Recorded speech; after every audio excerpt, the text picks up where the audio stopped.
War has shattered the harmony of the Netherlands Indies.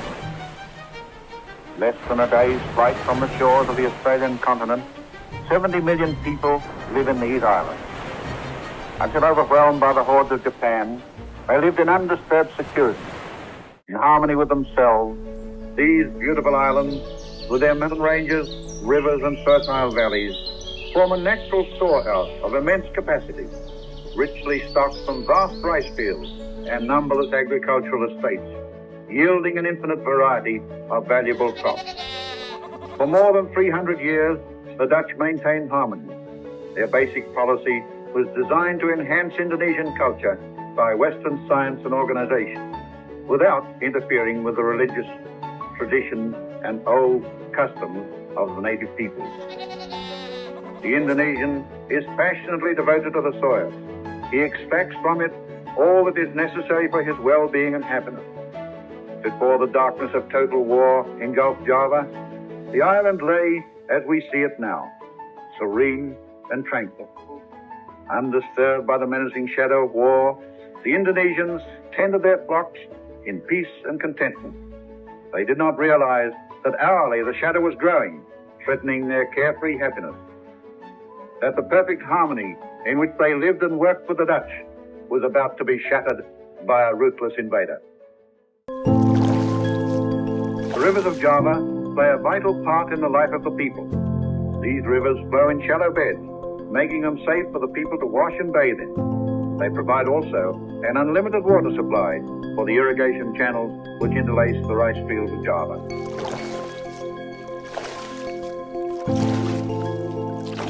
With slow, plodding tread, the buffalo, as the East Indian caribou are called, plough the fields and draw heavy loads of rice, of wood, and other products of field and forest. They are the native's most precious possession, apart from his land.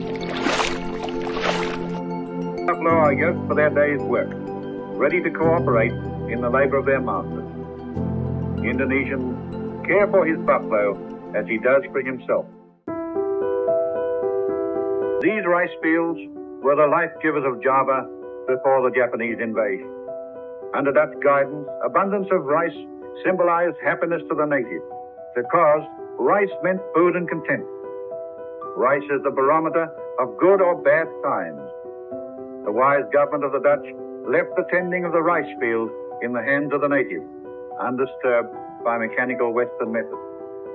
The Indonesians may still be planting and tending their young rice, but no longer for their own benefit as in the days of peaceful Dutch rule.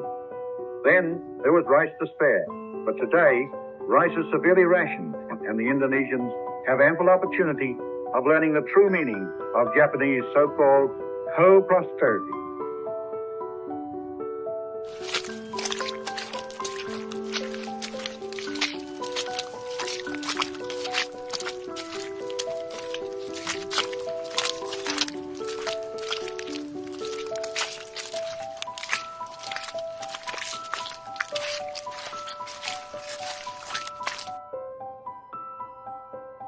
Each rice shoot must be planted separately and reaped individually by hand.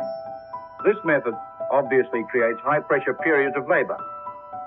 Whole villages turn out in a body and work shoulder to shoulder for the welfare of the community. Bundles of young rice shoots are brought from the seed beds. These women separate the seedlings and plant them. The Indonesian women acquire remarkable accuracy in setting out the seedlings. After the rice has been harvested, the countryside echoes with the sound of rice threshing. In every village, the women folk are busy threshing and sifting the crops, the very staff of life for millions of Indonesians. Once these young women were happy in their work, but today, under the yoke of the Japanese military machine, they are the forced laborers of their temporary masters.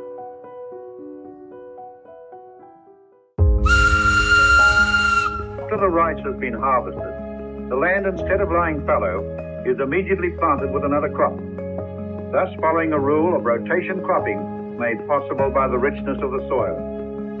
In some parts of the Indies, sugar follows rice. The sugar industry has brought a great measure of prosperity to the native people. Once again, we see man and beast peacefully and patiently ploughing the good earth in readiness for the planting of sugarcane.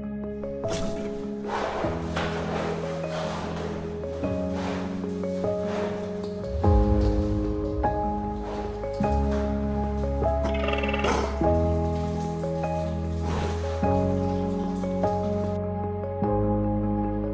women prepare the young cane shoots for planting, but as with rice, the men plough and hoe the fields, leaving the lighter work, cutting and planting, to the women.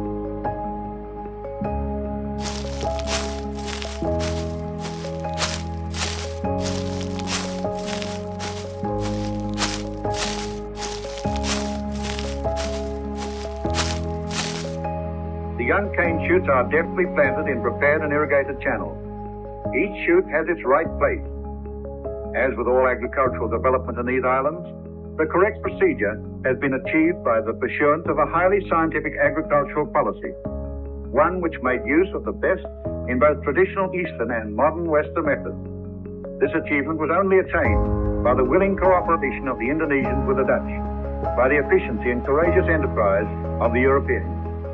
Both have studied the culture of the soil. Both have used their knowledge to improve production in the interest of the whole community. Without this cooperation, the land could never have supported so many millions of people. Whole villages turn out to work in the fields, for the land is generally communal property.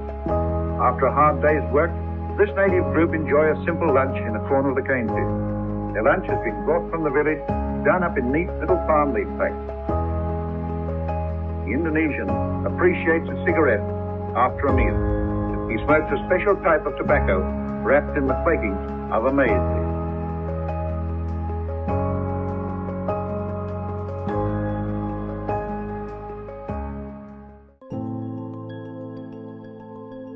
The young cane is tended until it is fully grown and ready for harvesting.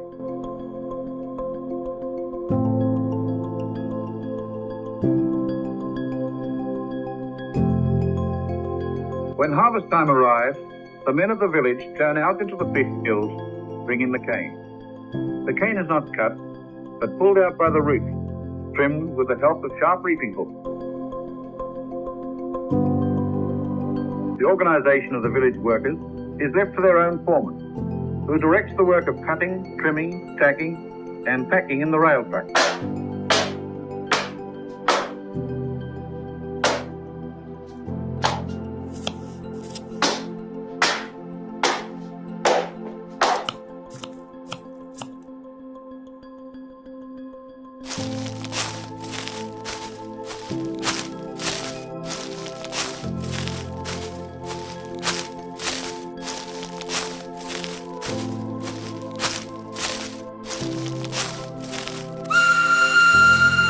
Laden with freshly cut cane, the sugar train goes on its way to the factory.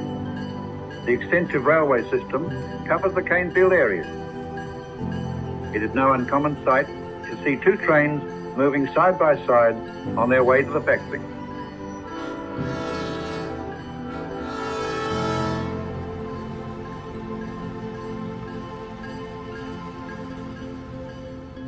At the factory, the cane is crushed, processed, and milled under modern hygienic conditions until sugar is ready for the world's market. Meanwhile, harvesting is still going on all over the countryside. When the cane has been trucked to the factory, the debris of the fields is collected and burnt. This has a twofold purpose. It cleans the field and provides ash as fertilizer.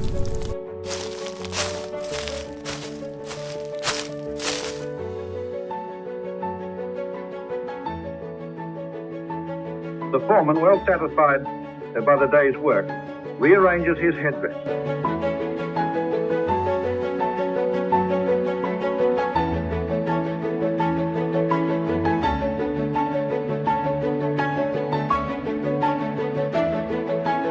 Perhaps his pleased smile